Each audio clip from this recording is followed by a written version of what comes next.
Welcome to Neon Cobra. Let's kick into it. So coming off the back of my Microsoft partner and offering, we're going to talk a little bit more about the Microsoft Cloud and AI Partner Program. So as mentioned in the previous video, this would have been your old silver or your gold legacy packages.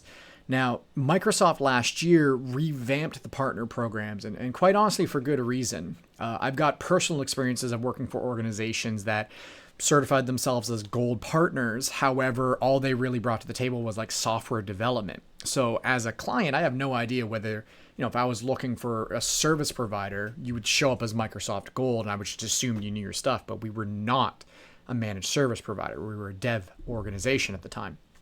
So having these specializations in these verticals that your organization can kind of dive into helps kind of your advertising, your marketing, and really your clients to be able to distinguish whether they're aligning themselves with a partner that knows their stuff.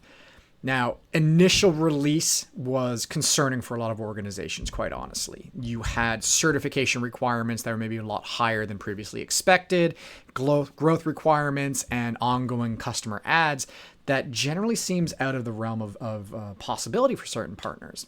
However, I do always recommend taking a look. A lot of organizations tend to align around the Microsoft 365, but those hills you have to go across to actually get those certifications and get those new customer ads may be very daunting.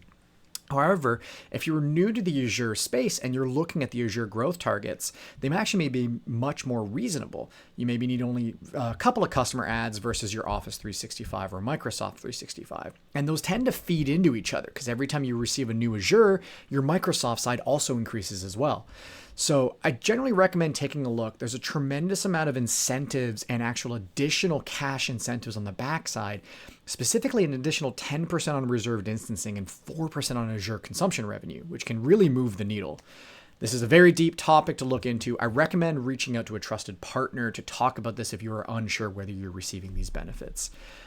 Surprisingly, this is one of the longer videos I have, and I feel like I just scratched the surface. But take a look at the blog, reach out to me direct or anybody, any of your indirect providers, and we'll help you along with this.